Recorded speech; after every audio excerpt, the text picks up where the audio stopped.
Bonjour, aujourd'hui c'est mercredi et comme chaque mercredi, je vais partager avec vous une pensée. On prend un verset ou un passage de la Bible, du livre de la Genèse jusqu'à Apocalypse. Et aujourd'hui, on prendra un passage un peu plus long que d'habitude dans le livre de Deutéronome. Et on va aussi avoir un encouragement. Ce ne sera pas moi aujourd'hui, mais ce sera ma première invitée dans Prière Inspirée. C'est une personne que j'aime énormément, merveilleuse et magnifique. Je dors même avec elle. C'est ma femme, Annabelle. Et donc, avec elle, on va être encouragés. Elle a fait une conférence il y a quelques semaines, 2-3 semaines. Et quand je l'ai entendue et que je préparais cette série, je me suis dit, ce serait vraiment très bien que tu puisses partager l'encouragement donc, dans cette émission. Alors, elle va le faire avec nous juste après la pensée du jour. Et donc, dans cette pensée, je vais te laisser, Marie, donc, lire le passage de Deutéronome. Puisque vous n'avez vu aucune figure le jour où l'Éternel vous parla du milieu du feu à Horeb, veillez attentivement sur vos âmes, de peur que vous ne vous corrompiez et que vous ne vous fassiez une image taillée, une représentation de quelque idole, la figure d'un homme ou d'une femme, la figure d'un animal qui soit sur la terre, la figure d'un oiseau qui vole dans les cieux, la figure d'une bête qui rampe sur le sol, la figure d'un poisson qui vit dans les eaux en dessous de la terre. Veille sur ton âme, de peur que, levant les yeux vers le ciel, en voyant le soleil, la lune et les étoiles, toute l'armée des cieux, tu ne sois entraîné à te prosterner en leur présence et à leur rendre un culte. Ce sont des choses que l'Éternel, ton Dieu, a données en partage à tous les peuples, sous le ciel tout entier. Amen, merci beaucoup Marie. Alors dans ce passage, on est encouragé à n'adorer que Dieu. C'est le titre de cette pensée aujourd'hui, n'adore que Dieu.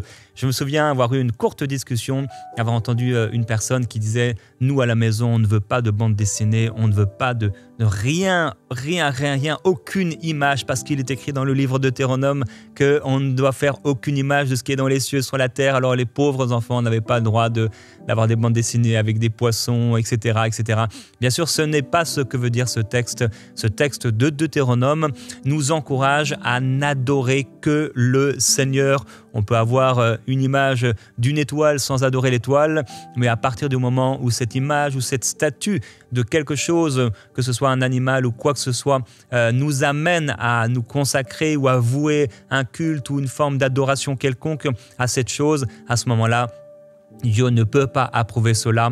Alors, j'ai trouvé ça assez original de la part du Seigneur de t'encourager aujourd'hui à n'adorer que lui, parce que pour nous c'est tellement normal et certainement pour toi aussi, mais quelque part peut-être qu'il y a dans ta vie quelque chose à qui tu voues un culte, une adoration ou quelque chose que tu places même au-dessus du Seigneur, et pour toi c'est comme une image qui est là sous tes yeux, devant toi, et ça peut être quelqu'un qui a une statue ou une effigie quelconque et tu portes une admiration, mais une admiration, je ne sais pas comment je pourrais le dire, d'adoration envers cette chose, et c'est anormal. Le Seigneur veut t'amener aujourd'hui et t'encourager à travers cette pensée du jour en te rappelant que lui seul mérite l'adoration. Lui seul mérite l'adoration. Aucun homme, aucune créature, rien ne doit le remplacer. C'est ce que Paul dira dans le premier chapitre du livre de Romains.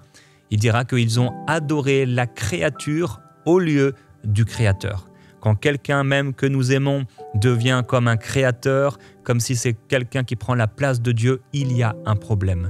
Nous l'avons dit cette semaine, nous sommes les serviteurs, il est le Seigneur, il est le Maître. Nous ne sommes pas des dieux, il est Dieu et il est Seigneur. Alors aujourd'hui, remettons à la place de Dieu, celui qui est Dieu et qui a tout créé, et adorons le Seigneur, lui seul.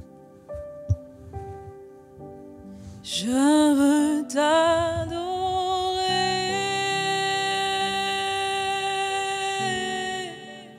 oui t'adorer,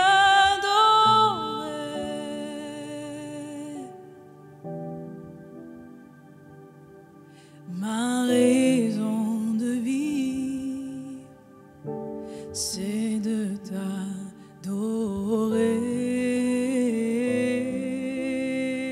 Oui, déclare-le. Je veux t'adorer,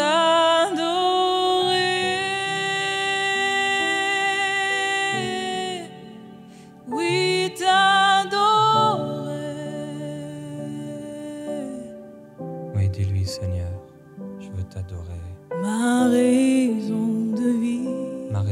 c'est toi, Seigneur, c'est de t'adorer. C'est de t'adorer.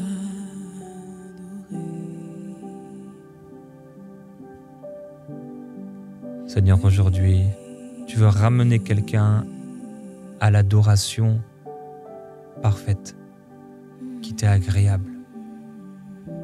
Nos cœurs veulent t'adorer, nos cœurs veulent te servir, nos cœurs veulent vivre pour toi. Et je prie, Père, qu'aujourd'hui, quelqu'un puisse revenir à une adoration entière, totale, envers toi. Et que toute autre forme d'adoration disparaisse, pour laisser place à la véritable et la seule adoration qui mérite de vivre, celle qui t'est due, Seigneur. Aujourd'hui, nous choisissons de n'adorer que toi. Aucune personne, aucun être humain, aucun ange, aucune étoile, aucun animal, personne ni rien ne te remplacera. Nos cœurs sont pour toi, Seigneur. Amen. Alors, dans cet encouragement aujourd'hui avec Annabelle, on va parler avec toi donc de 3 niveaux de distinction dans la vie d'Esther. Alors hier, on l'a cité dans la prière, la vie d'Esther et la place qu'elle avait. Et on va en parler avec toi. Quels sont ces 3 niveaux de distinction? Alors déjà, merci de l'honneur d'être ta première invitée dans ce nouveau format de prière inspirée. Je suis contente d'être avec vous 3. Merci pour l'accueil. Quelle équipe chaleureuse. Donc oui, on va voir 3 niveaux de distinction qu'on peut voir dans la vie d'Esther et qui nous enseignent nous-mêmes à chercher un niveau de distinction supérieur. Alors dans la vie d'Esther, dans le livre d'Esther, eh bien on peut voir que Esther était une jeune orpheline et que sa vie va prendre un tournant. Dans Esther 2, au chapitre 2, on voit qu'elle est choisie pour être amenée au palais, qu'elle fait partie de ces belles jeunes filles qui peut-être un jour pourraient devenir reines, mais elle est choisie pour aller au palais, elle rentre dans le palais et la Bible nous dit on lui donne même les meilleurs appartements, qu'on lui donne 7 servantes, oui juste ça, et des produits cosmétiques. Et ça c'est le premier niveau de distinction, une faveur surnaturelle qui arrive dans notre vie, un changement de position sociale, un changement peut-être de statut financier aussi, une entrée dans le monde du travail, peut-être que pour toi c'est le mariage. Quelque chose, une promotion, une faveur qui fait que ta vie change et c'est le premier niveau de distinction. Et ça remplit notre cœur de joie, on se dit « Waouh, super, j'ai percé !» Mais il y a un autre niveau de distinction et on le voit encore dans la vie d'Esther, après qu'elle ait passé du temps dans le palais, après qu'elle ait percée, comme on peut dire, et bien finalement elle est appelée vers le roi. Et lorsqu'elle est appelée vers le roi, eh bien la Bible nous dit que elle gagna sa faveur et ses sympathies plus que toutes les autres jeunes filles et il mit la couronne royale sur sa tête et la proclama reine.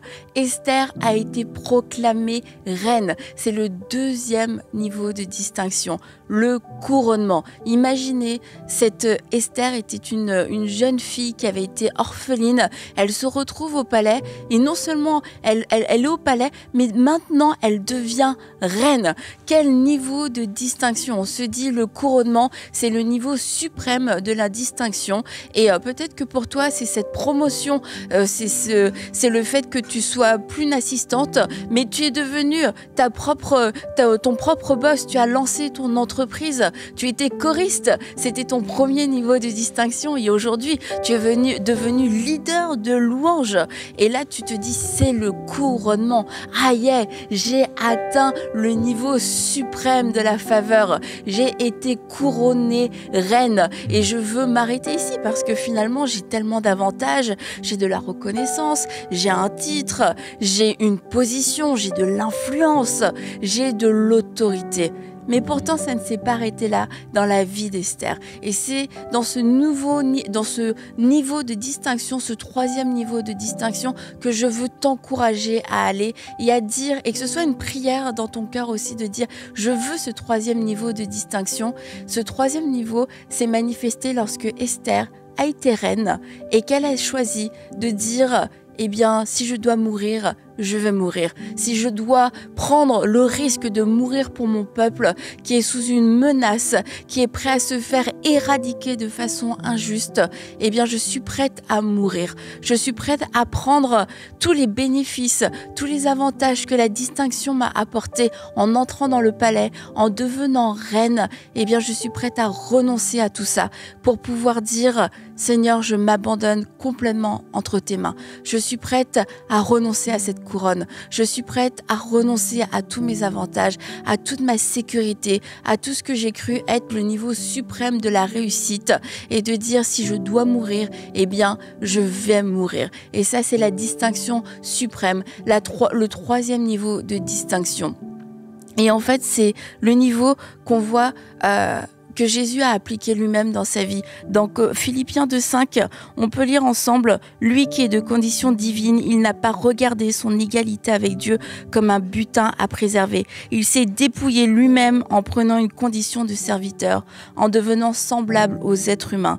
Et reconnu comme un simple homme, il s'est humilié lui-même en faisant preuve d'obéissance jusqu'à la mort, et même mort sur la croix, même la mort sur la croix.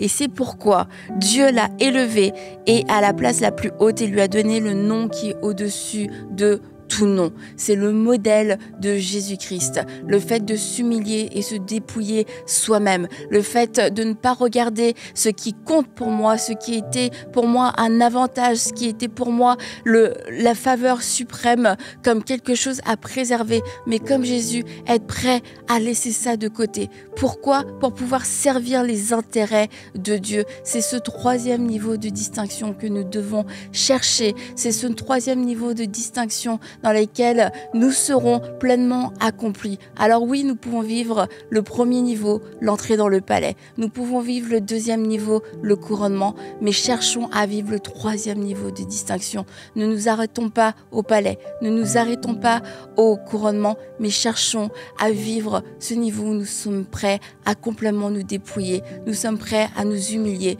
Nous sommes prêts à laisser notre vie pour pouvoir accomplir la volonté de Dieu. Amen, merci. Et donc le premier niveau, c'est l'entrée dans le palais. Dans le premier niveau de l'entrée du palais, est-ce qu'on doit abandonner ce niveau pour aller au supérieur ? Ça s'abandonne ? On doit renoncer ou pas ? Il est assez facile celui-là à renoncer parce que c'est une ascension, c'est dans la continuité. C'est comme j'ai un pas dans le palais, mais là je vais vers le roi. Je deviens VIP. J'étais dans la foule, mais là je deviens VIP.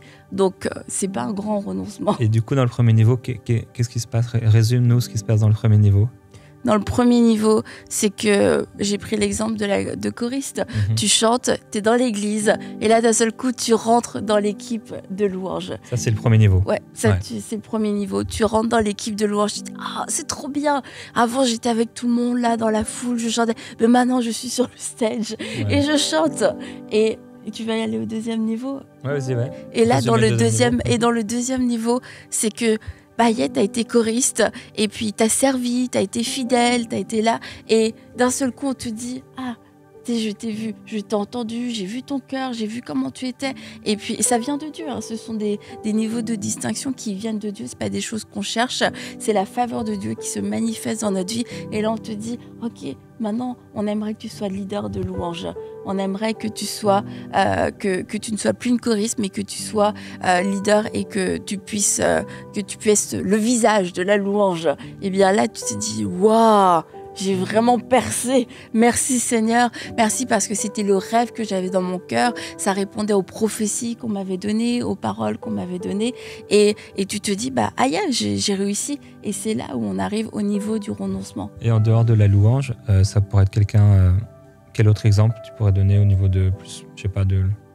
Tu as eu un travail, tu as fait tes études, tu es rentré dans une entreprise, tu as commencé à gravir les échelons et là, tu arrives à un poste de directeur général ou alors dans la vie, tu étais locataire et d'un seul coup, tu deviens propriétaire ou encore, tu veux d'autres exemples, tu as déménagé dans un pays et c'était pour toi le début d'une nouvelle vie et dans ce nouveau pays, tu commences à prospérer, tu achètes ta première maison, tu as tes enfants, tu te maries. Et c'est le moment où Dieu te dit, ok, est-ce que tu es prêt à abandonner tout ça alors que c'était ton rêve, alors que c'est moi qui t'ai donné toutes ces choses, c'est moi qui t'ai placé là, mais est-ce que tu es prêt à abandonner tout ça pour venir me servir? Ok. Un peu, on avait parlé de Joseph cette semaine avec l'ascension de Joseph. Donc Joseph, lui, il atteint, on va dire, le deuxième niveau. Et après, il y a l'entrée dans le troisième. Troisième distinction. Oui, le troisième niveau, ce troisième niveau de distinction, c'est où, en fait, tout ce que Dieu t'a donné, toute cette faveur qui s'est manifestée dans ta vie, à la fois, t'es prêt à tout perdre, t'es prêt à tout mettre sur la table, mais en même temps, tu comprends que t'es arrivé à ce niveau-là pour quelque chose, que ce que tu as, ta prospérité, ta réussite, peut-être ton mariage qui a réussi, le fait d'avoir cette position d'influence et d'autorité, en fait, c'est pour pouvoir accomplir quelque chose. C'est pas juste pour faire la belle, c'est pas juste pour être populaire, c'est pas juste pour pouvoir bien paraître, c'est pour que ça serve à quelque chose. Ça peut être une personne qui est aujourd'hui dans la politique, une personne qui est dans un haut niveau professionnel, une personne qui est dans le domaine du spectacle, dans le domaine de la musique, et puis tu as percé, tu as commencé à avoir une nouvelle notoriété, une nouvelle popularité, et le Seigneur te dit, mais est-ce que tu es prêt à utiliser cette influence pour pouvoir me servir? Et peut-être que le fait d'utiliser cette influence, finalement, ça te fait prendre un risque de perdre l'approbation des autres, de perdre un gros contrat, de devoir déménager, alors que tu te disais, je suis dans la maison de mes rêves, je suis dans le meilleur moment de ma vie, mais est-ce que ce n'est pas pour un moment comme celui-ci que Dieu t'a placé là pour pouvoir venir accomplir un projet de Dieu qui est une solution pour ta nation, une solution pour ta génération, une solution peut-être juste pour ton environnement, pour ta famille, mais es-tu prêt à renoncer pour pouvoir accomplir ce plan supérieur où toi-même tu vas t'oublier, toi-même tu vas disparaître et que tu ne seras plus seulement concerné par ta propre réussite personnelle. Amen, merci beaucoup. Alors, on a vu cette semaine qu'il y a plusieurs voix qui nous parlent et qui nous disent de monter. Dieu peut nous élever, nous appeler comme Jacob à monter. C'est notre appel, on est appelé à monter. Mais comme Esther, quand on monte et en montant, on doit toujours se souvenir que ça a une raison, ça a un but. J'aimerais qu'on puisse prier maintenant. Tu es là devant le Seigneur et tu désires, comme Esther, aller au troisième niveau de distinction. Tu es peut-être pas encore entré même dans le premier, ou tu es là et tu veux le deuxième et le troisième. Le Seigneur est capable de le faire, mais ton cœur doit être vraiment dénué d'intérêt personnel. Ton cœur doit être pour lui, pour le Seigneur, ça doit être tout pour sa gloire. Et alors qu'on parle de distinction, nous voulons être distingués pour la gloire de Dieu. Pour la gloire de Dieu. Père, nous voulons te remercier parce que c'est toi qui élèves, c'est toi qui abaisses. Tu as amené Esther à entrer dans le palais. C'était une grâce. Elle a pu vivre des choses qu'elle ne vivait pas auparavant. Elle a pu avoir des choses qu'elle n'avait pas auparavant. Elle a pu être dans le palais, un endroit où elle n'était pas auparavant. Et là, dans le palais, elle a commencé à vivre différemment, ses besoins étaient pourvus.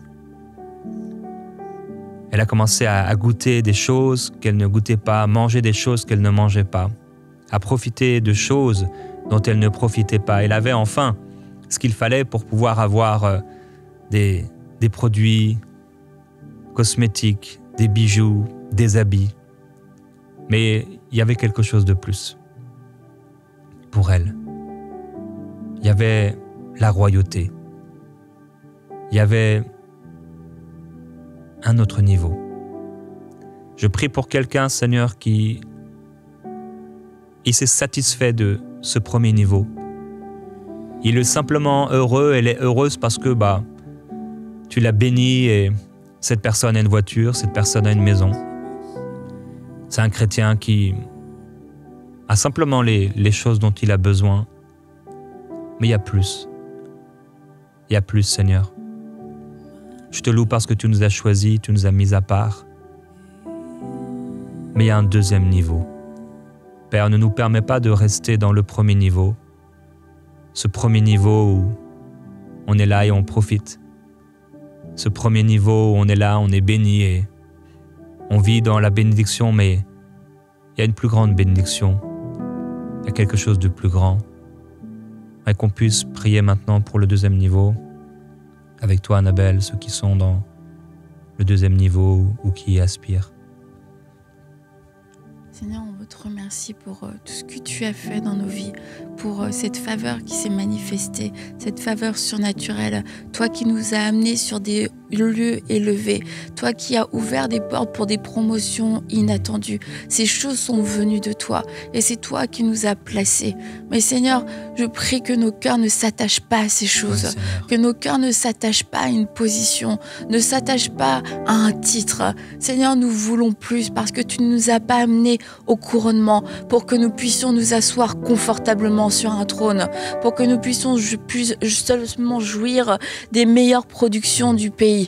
Non, Seigneur, viens purifier nos motivations, viens nous réveiller de notre torpeur, alors qu'on a pu s'endormir sur ce trône, qu'on a pu s'endormir dans un confort, ce confort que tu nous as donné, non pas pour qu'on puisse devenir tiède, mais un confort que tu nous as donné afin qu'on puisse se stabiliser, qu'on puisse grandir en toi, qu'on puisse s'enraciner en toi, que Seigneur, nous n'ayons plus à nous inquiéter de survie, que nous n'ayons plus à nous inquiéter peut-être de comment on allait payer le loyer à la fin du mois. Mais Seigneur, tu n'as pas fait ces choses afin qu'on s'enorgueillisse.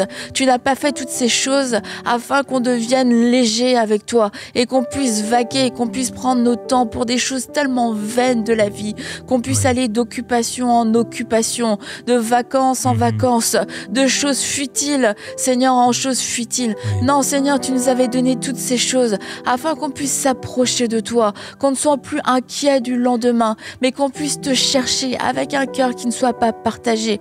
Je prie que dans ce milieu, dans cette zone de distinction, qu'un amour nouveau puisse renaître. Oui, qu'un amour, Seigneur, nouveau, que ce premier amour où nous te cherchons chaque jour parce qu'il était nécessaire pour notre survie, qu'à nouveau nous puissions te chercher chaque jour parce que nous avons besoin de toi, parce que sans toi nous ne sommes rien. Seigneur, viens raviver ce premier amour au milieu du confort, au milieu de la promotion, au milieu de la faveur, nous rappeler que sans toi nous ne sommes rien, que c'est toi qui nous donnes le souffle de vie.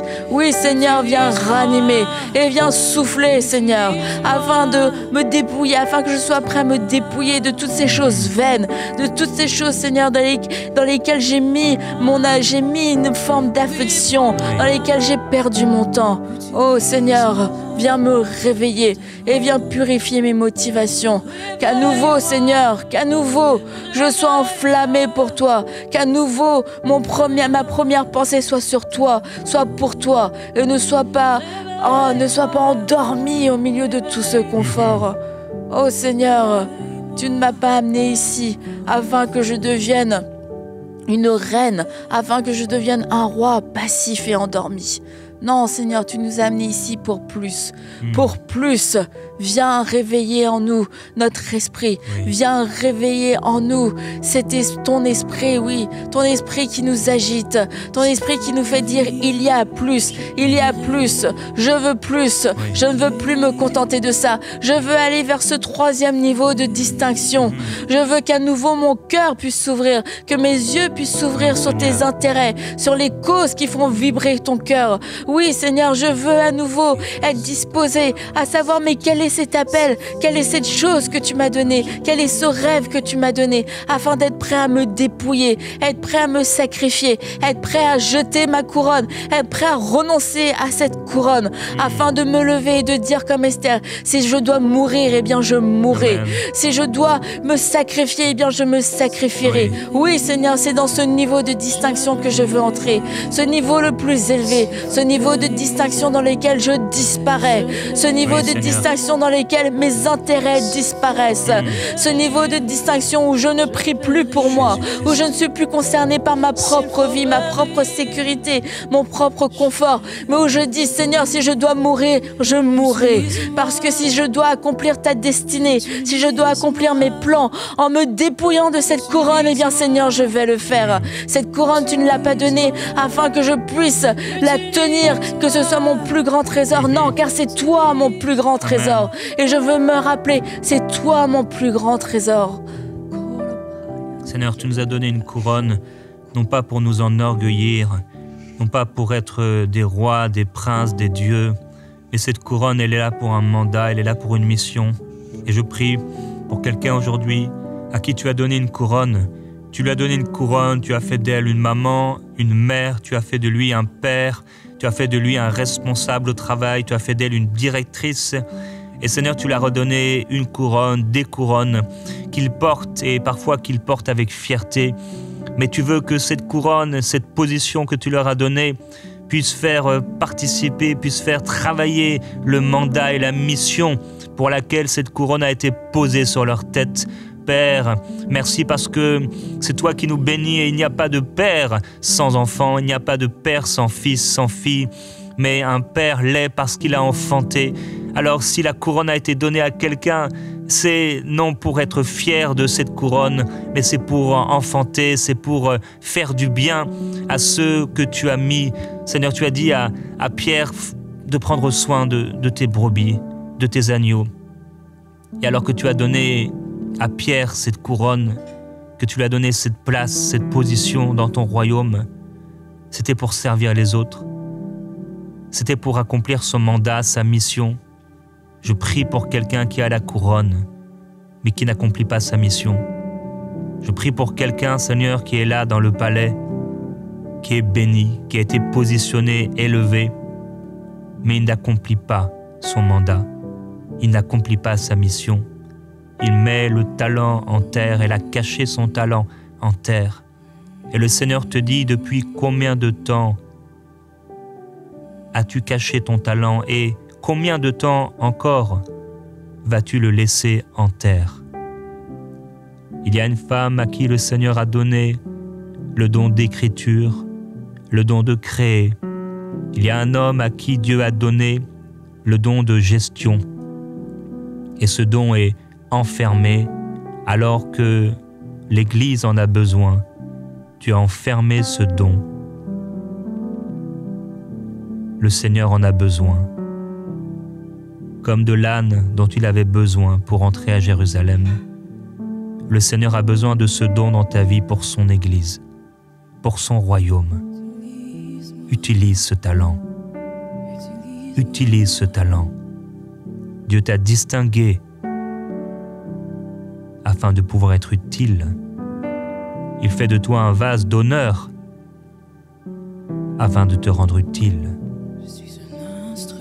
Sois utile au nom de Jésus à partir d'aujourd'hui.